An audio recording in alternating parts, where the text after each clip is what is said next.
Yes guys, welcome back to another video. Welcome to the George Benson football channel for a Bournemouth versus Chelsea Premier League preview here on GBFC. I normally do my match previews the day before the game because we get to hear Pochettino's comments in his press conference, but don't know about you lot, the last 2 weeks have dragged on so much that I'm basically wishing that today was Saturday because it means Chelsea are playing tomorrow. It's a 2 p.m. kickoff at the Vitality Stadium. And Chelsea need to change our fortunes here. We need to go to Bournemouth, and I don't really care how we play. All I want to see is 3 points going on to Chelsea's tally to lift us up the Premier League table. We need to understand that losing this game at Bournemouth isn't necessarily the end of the season, a major crisis, Pochettino needs to leave.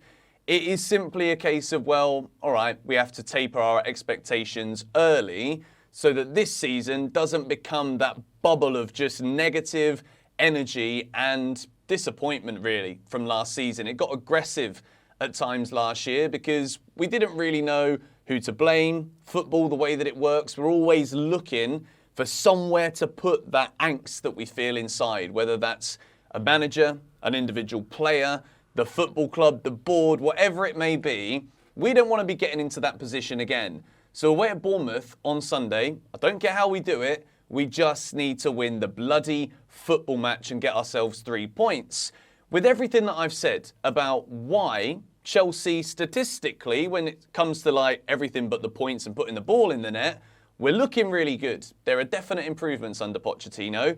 But what we need to understand, I believe, is the teams that we're playing against, the way that they set up is the problem. Chelsea will dominate possession. Chelsea have got really good players, but that doesn't put the ball in the net. But what I think Bournemouth are very different than a West Ham, a Nottingham Forest, they actually try and play. They try and press higher up the field, and that could leave Chelsea in positions where there's actually less men behind the ball for the opposition, which allows us to let that quality shine and show in the final third. And I think it's actually testament that as much as we were awful last season, we did get 2 wins out of 2 against Bournemouth. I was at the match at Stamford Bridge. It's the only game I've been to live at Stamford Bridge for about 3.5 years, which is kind of sad, but at the same time, you make your choices, you make your bed, you got to lie in it. And I've said that also about Chelsea. We've spent all this money. Correct, we have. The net spend, nowhere near as high as people make it out to be because they focus on how much we've spent. It's time now to let the football do the talking. Let everybody else talk about, oh, Chelsea have spent this, they bought that badly, that's a good signing, whatever. Let all of those debates be absolutely silence in the ears of Chelsea fans. We don't need to hear it if we're winning football matches. And that begins after this international break against Bournemouth.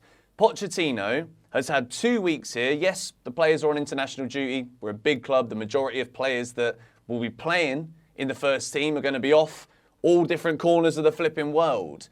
But Pochettino's had time to think. And I think that is something that as a manager is levels above those that have been before him. Graham Potter, Frank Lampard, even to an extent Tuchel, who I think as a manager trying to pinpoint ways to score goals, to break teams down, to be more offensive. I think Pochettino is by far a better manager in those areas than those that have been before him. So I'm fully expecting a change of shape for this game. And I say that because as much as I'm expecting it based on that praise that I've just given Pochettino. Whether we actually see that or not could be a different story. The way that we've seen Ben Chilwell's comments during this international break about learning this new role, it suggests to me that Pochettino has put a lot of faith in this. And I would say that with the way that results are going, the way that Chilwell's performing, the way that Chelsea are so impotent in front of goal, I think 4 games is a big enough case study to realise, compared to the case study of pre-season, that reverting back to the pre-season formation of a 4-2-3-1 is the way to go for Chelsea to not just get the best out of Chilwell, but get the best out of something that was good. We were playing well in pre-season. We won 4, we drew 1, we didn't lose. Thanks to Mason Burstow's late equaliser against Dortmund. But I think it's time for Pochettino to go with this. We've known that Chelsea have been looking to go away from that back three for so long. And it's a case of, well, Pochettino has probably been doing this to try and be relevant within the Premier League, because top managers are doing that now. Klopp has advanced Trent. Blooming Pep Guardiola has advanced John Stones. With this Chelsea team, I don't think it's necessary, because I don't think the quality is there to be able to manoeuvre players into unknown positions and realms on the football pitch like that. So, without any further ado, I'm going to have to backtrack on a few statements here with this team, because what I've gone with is not necessarily what I want, but it's also not necessarily what I've said in the past. Because I start, for example, with Sanchez in goal. I'm putting Sanchez in goal because I don't think at this point in the season Pochettino will drop Sanchez yet. I think it would say a lot to Sanchez that after 4 games, yes, he's not really been in the lights as a great goalkeeper as of yet in a Chelsea shirt, but I just don't think Pochettino will drastically shift it that quickly. That being said, I will stand by my words. I'm not convinced about Sanchez, I'm really not. And I'm excited to see Petrovic, but it is a goalkeeping position that if you bring Sanchez in, you tell him he's going to be the number 1, you give him the shirt, I think it's now time for Pochettino to back him and make sure that he proves it with his performances on the pitch. And if it continues to be average at best, then Petrovic comes in. But I don't think it will happen for this game at Bournemouth. We move into a back 4. Now, the downside of me doing the preview today is that we don't see Poch's press conference. We don't know if Reece James is going to be back and available.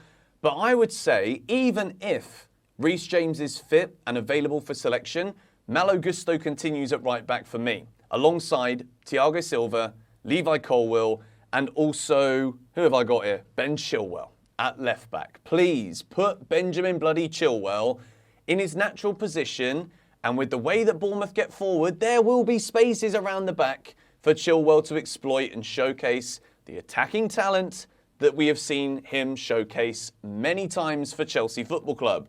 Gusto has impressed me. Since he's come in, I think he's been a really solid right back. Yes, he's very young. Yes, Reece James is a phenomenal footballer when fit. In my opinion, said it last video, best right back in the world.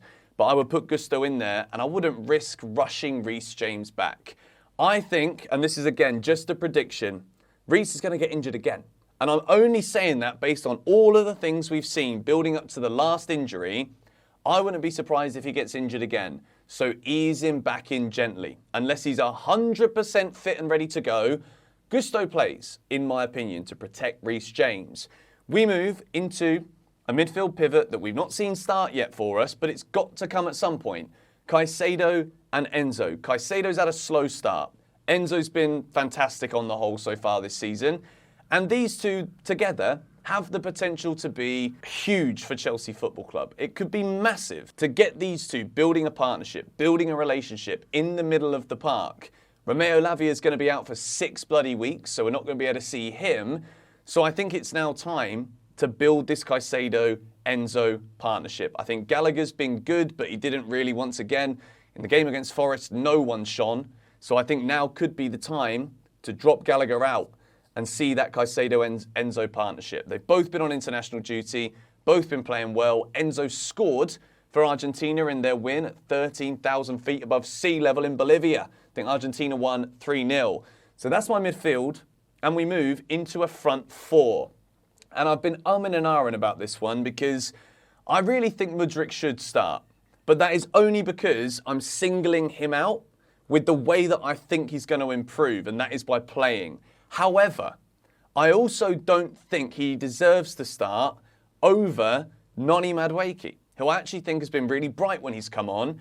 And we've heard Noni speak, and we've seen that partnership between him and Cole Palmer. You've also got Sterling, who has a playing relationship from his City days with Cole Palmer. So I want to see Sterling move over to the left, Noni come in on the right, with Cole Palmer playing in that number 10 position, which we've seen the best of him at his best moments at Manchester City. So that is the 3 behind Nicholas Jackson. Nicholas Jackson picks himself at the moment. So many great things have been said about Nicholas Jackson. He's just got to finish. And I've said it as well. There is a lot of pressure on a Chelsea striker to score, not just now because we're so used to just being profligate in front of goal. There's always been an expectation for a Chelsea striker to bag goals in.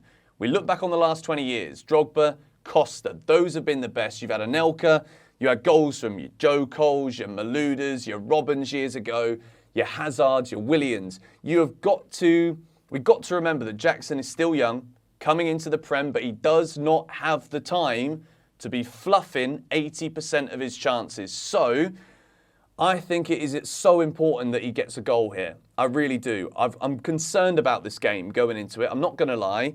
I've picked the team that I think best reflects the meritocracy that I believe football should be about.